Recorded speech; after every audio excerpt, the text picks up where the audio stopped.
이제 여러분, 붕당이라는 말을 많이 들어보셨죠?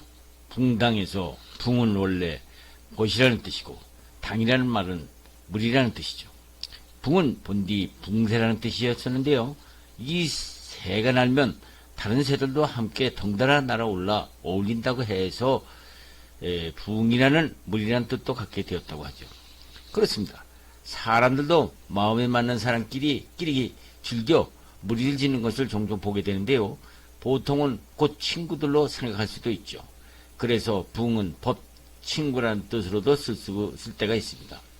그런데 그 붕이처럼 붕이 새에서 친구로 등급하게 되니까 붕새라는 새 글자가 생기게 됩니다. 원래 붕새는 새였으므로 그 옆에 새조변을 붙여서 조자변을 덧붙여서 현재의 붕자를 만들기도 했죠. 지금 이 글자는 주로 인명에 쓰이고 있는데요. 이처럼 붕이나 당은 모두 무리를 뜻하지만은 본질은 구별되는데요. 붕이 도리를 해서 뭉친 분자의 무리라면 당은 이익을 위해서 뭉친 집단이라고 할 수 있겠죠. 중국 순자는 신도편에서 정도와 원칙이 없이 사리 사용만을 꾀하는 집단을 붕당이라고 규정을 했습니다. 이때부터 붕당이라면 무리를 지어서 뭉친 집단으로서 자기들만의 이익을 생각하고 그것을 지키기 위해서 배타적인 행동을 서슴지 않는 무리를 말하게 되었죠. 따라서 붕당만은 유교정치 체제 하에서는 금기어의 대상이 되기도 했었습니다. 그렇습니다. 참고로 중국에서 붕당의 피해는 극심했습니다. 동한이라는 나라 시대에는 환관이 붕당을 만들어서 선비들을 학살하는 소위 당고의 화라는 것도 생겼었고요. 또 그 유명한 당나라 때에는 우이당이라는 자가 설쳐서 나라를 기울게 했고, 송나라 때에 오면은 당쟁이 더욱 심화돼서 북송이라는 나라가 망하기까지 됩니다. 당시 참다 못한 북송의 구양수가 임금 인종에게 분당론이라는 글을 올려서 붕당의 피해를 비판했던 것은 그 유명한 얘기죠. 불행하게도 붕당의 피해는 우리나라의 역사에도 예외가 아니었습니다. 원래는 고려시대부터 나타나기는 했지만은 유독 조선시대에 오면서 붕당 간의 투쟁이 격화되어 마침내 탕쟁으로 발전하게 됩니다. 그 결과 임진왜란과 양대호란이라는 민족적 비극을 초래하고 말았기도 했죠. 그렇습니다. 붕당이 사리사욕을 채우는 당이라면 그 반대는 요즘으로 말하면 민주정치에서는 정당을 말하는 것이죠. 요즘은 정당정치 시대가 아닙니까? 그래서 정당이 붕당화되지 않기 위해서는 구성원 개개인의 이익보다는 국익을 먼저 생각해야 할 것이 아닙니까?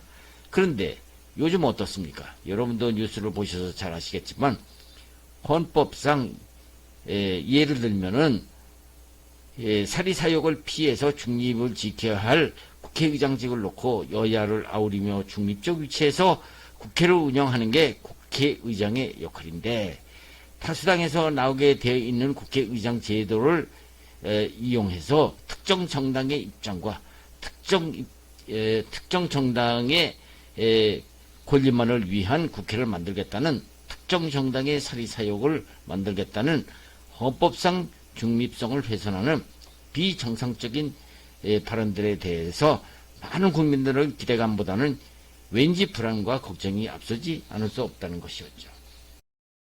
시청자 여러분, 오늘은 사색당파 얘기 좀 해야겠습니다. 시청자 여러분, 왜 새삼스레 사색당파라는 얘기를 하느냐고요? 지금 우리나라가 사색당파의 뺨을 치는 짓거리들을 하고 있어서 말을 꺼낸 것입니다. 우리 헌법은 대한민국은 민주공화국이라고 정의하고 있습니다. 민주공화국이니 당연히 민주정치를 해야 되겠죠. 조선시대 사색당파 얘기를 꺼내게 된 이유는 오늘날 대한민국 정치가 사색당파, 한마디로 저만 잘났다고 하기 때문입니다. 사색당파의 효시는 여러분도 잘 아시다시피 임진왜란으로 7년간을 온국토가 쑥대밭이 되었던 선조임금 때부터 시작이 됐죠. 선조 때부터 권종에까지 서로가 서로를 헐고 뜯는 사상과 이념 논쟁으로 나를 세운 소위 사색당파, 즉 노론, 소론, 남인, 북인 등 사계파 간의 피비린내 나는 당파 싸움이 조선은 500년의 백성들의 삶이 도탄에 빠지든 말든 저희들 조정 권력 싸움으로 이른바 분당 정치의 분탕질을 하고 있었던 것이죠. 한마디로 분열과 대립, 매일같이 눈만 뜨면 극한적 싸움판을 연출했죠. 이렇게 조선왕국 중기의 사색당파들을 구태여 거론한 이유는 오늘날 이 나라의 정치가 이런 구시대적 분당 정치의 악습을 당습하지 않은가 하는 때문이죠. 그렇습니다. 우리 헌법상 직선제로 대통령을 국민들이 뽑아주시면 또 한편으로 국민들이 뽑아준 국회의원들도 협력을 해서 나라를 잘 이끌어 나가라고 뽑아준 국회가 정치를 니전투구로 몰고 가고 있으니 정치권이 자기들끼리 치고받고 어느 한쪽이라도 한 가지 약점이나 이슈만 생기면 침소봉대해서 폭로전을 전개하고 있지 않습니까? 정책 대결은 없고 어떻게 보면 너는 죽고 나는 살아보자고 하는 식이죠.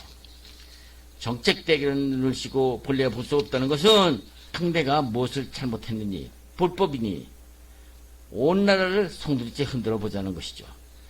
이러니 국민들 입장에서 보면은 조선 왕조 시대의 사색당파의 싸움판을 연상하지 않을래 않을 수 없죠. 그렇습니다. 민주정치의 꽃은 정당정치인 것은 맞습니다.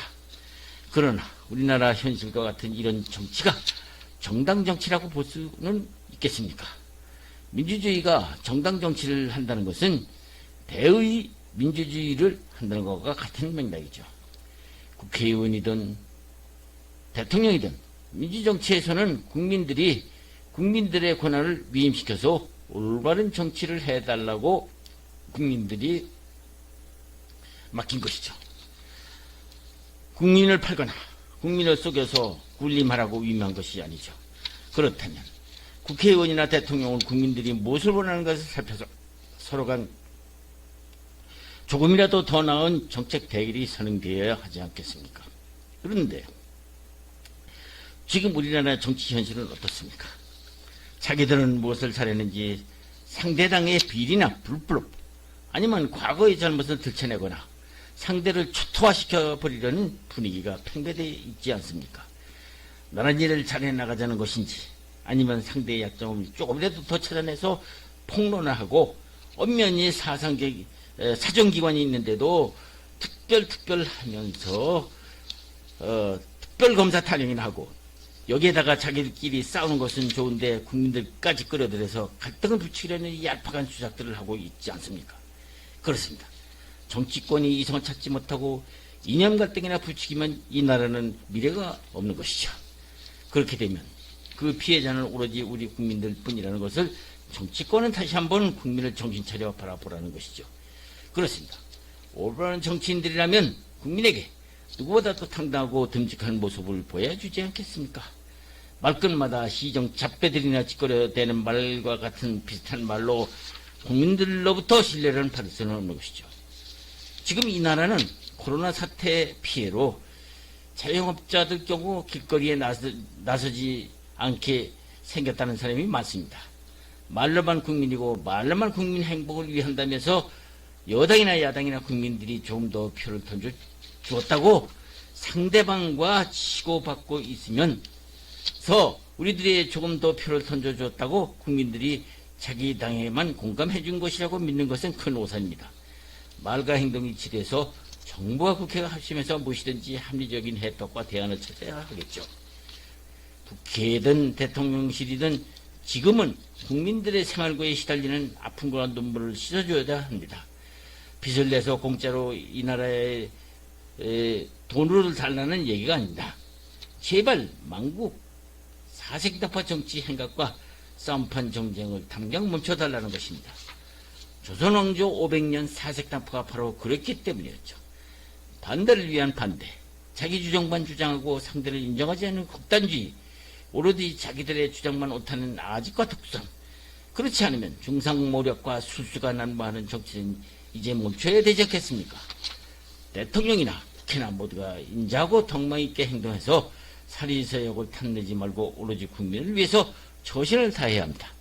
눈만 뜨면 정쟁으로 나를 세우는 국회, 이제 정상 상태로 들어가십시오. 국회의원 여러분들의 시계바늘은 오늘도 빠르게 돌아가고 있습니다. 여러분들의 일거수일투족은 오늘의 역사에도 가감없이 기록되고 있습니다. 모두가 역사 앞에 부은 행동을 하지 말아야 되겠죠. 국민들은 요즘같이 너 죽고 나 죽기 시기라 말들을 하는 것은 그대들을 국회의원으로 뽑아준 것이 아닙니다. 그렇습니다. 역사에 수레박히는 당신들의 행동은 지금도 주시하고 있습니다.